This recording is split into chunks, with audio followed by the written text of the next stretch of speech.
Hi అండి. Andhra Pradesh inter విద్యార్థుల భవిష్యత్తును మార్చబోయే ఒక పెద్ద అప్డేట్ వచ్చేసింది. ఇకపై ఇంటర్ సిలబస్ పూర్తిగా మారబోతోంది. మరి ఈ మార్పు స్టూడెంట్స్ చదువుపై, వాళ్ళు రాసే కాంపిటేటివ్ ఎగ్జామ్స్పై ఎలాంటి ప్రభావం చూపబోతోంది? ఈ అనాలిసిస్లో వివరంగా చూసేద్దాం రండి. అసలు ఎంత పెద్ద మార్పు తీసుకురావాల్సిన అవసరమేమొచ్చింది? మనందరికీ తెలుసు, జేఈ, నీట్ లాంటి నేషనల్ ఎగ్జామ్స్లో మన ఏపీ విద్యార్థులు కాస్త వెనుకబడుతున్నారని. దానికి మెయిన్ రీజన్ ఒకటే, మన స్టేట్ సిలబస్కి, నేషనల్ సిలబస్కి మధ్య ఉన్న గ్యాప్. ఆ గ్యాప్ను ఫిల్ చేయడానికే ప్రభుత్వం ఈ కొత్త సంస్కరణను ముందుకు తెచ్చింది.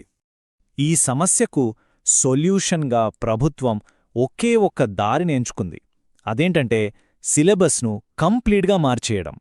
ఇప్పుడున్న స్టేట్ సిలబస్ స్థానంలో దేశవ్యాప్తంగా ఫాలో అయ్యే ఎన్సీఈఆర్టీ సిలబస్ను తీసుకురాబోతున్నారు. దీని వెనుకున్న టార్గెట్ ఒక్కటే, మన స్టూడెంట్స్ని నేషనల్ లెవెల్ కాంపిటీషన్కి ధీటుగా తయారు చేయడం. సరే, బావుంది. ఇప్పుడు అస్సలు పాయింట్లోకొచ్చేద్దాం. అంటే ఏ సబ్జెక్టులు మారుతున్నాయి, ఈ మార్పు ఎప్పటినుంచి మొదలవుతుంది, ఇది ఎవరికి వర్తిస్తుంది, ఆ డీటెయిల్స్ అన్నీ ఇప్పుడు చూద్దాం. అయితే ఈ మార్పులన్నీ వెంటనే ఏమీ అమలు కావట్లేదు. దీనికొక క్లియర్ టైమ్లైన్ ఉంది. 2026-27 అకాడమిక్ ఇయర్ నుంచి ఈ కొత్త ఎన్సీఈఆర్టీ సిలబస్ అమల్లోకి వస్తుంది. అంటే స్టూడెంట్స్, టీచర్స్ దీనికి ప్రిపేర్ అవ్వడానికి దాదాపు 2 ఏళ్ల టైం ఉందన్నమాట.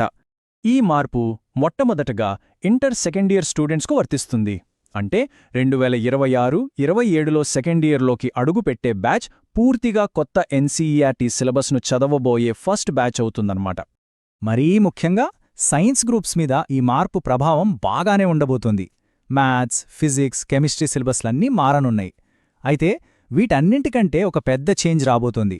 అది బయాలజీలో వస్తున్న మార్పు చాలా ఇంట్రెస్టింగ్గా ఉంది. ఇప్పటిదాకా మనం బాటనీ, జువాలజీ అని 2 వేర్వేరే సబ్జెక్టులుగా చదువుతున్నాం కదా.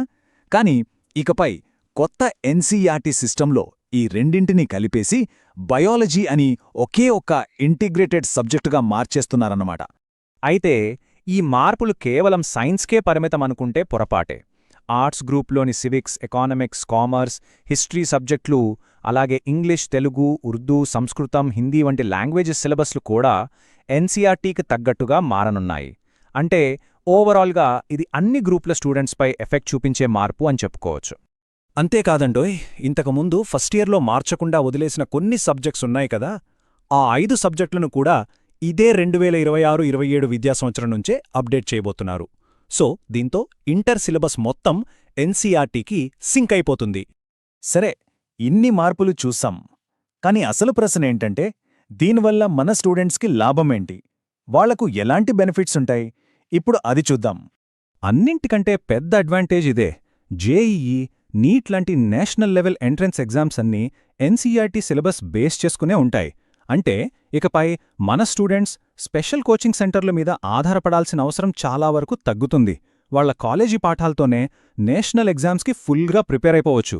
ఇది అందరికీ ఒక లెవెల్ ప్లేయింగ్ ఫీల్డ్ని క్రియేట్ చేస్తుంది. ఇది మరో ఇంపార్టెంట్ బెనిఫిట్.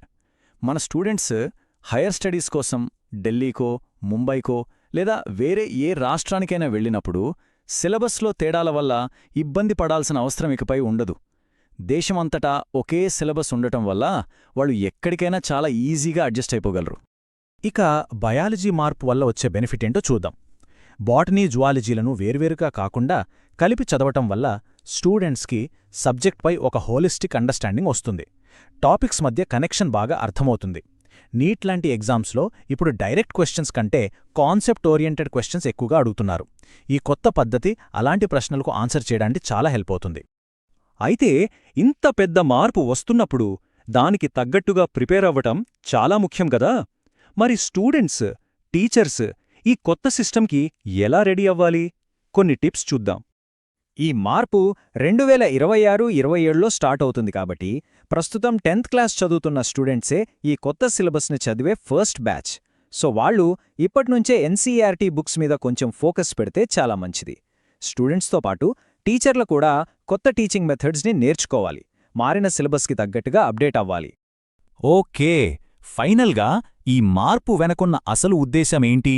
లాంగ్ టర్మ్లో ఇది మన స్టూడెంట్స్ ఫ్యూచర్ని ఎలా షేప్ చేయబోతోంది? ఆ బిగ్ పిక్చర్ ఏంటో ఒకసారి చూద్దాం. సింపుల్గా చెప్పాలంటే ఇది కేవలం పుస్తకాలు మార్చడం మాత్రమే కాదు, మన విద్యార్థుల ఆలోచన విధానాన్ని మార్చే ఒక స్ట్రాటజిక్ స్టెప్. వాళ్లలో కాంపిటీటివ్ స్పిరిట్ను పెంచి నేషనల్ ప్లాట్ఫాంపై వాళ్లను విన్నర్స్గా నిలబెట్టడమే దీని వెనుకొన్న అస్సలు విజన్. ఆంధ్రప్రదేశ్ ఎడ్యుకేషన్ సిస్టంలో ఇది ఖచ్చితంగా ఒక మేజర్ చేంజ్. మరి ఈ కొత్త సిలబస్ మార్పుపై మీ అభిప్రాయమేంటి? ఇది నిజంగా మన స్టూడెంట్స్కి హెల్ప్ అవుతుందంటారా? మీ ఆలోచనలను కింద కామెంట్స్లో తప్పకుండా మాతో పంచుకోండి. ఈ అనాలిసిస్ చూసినందుకు చాలా థ్యాంక్స్.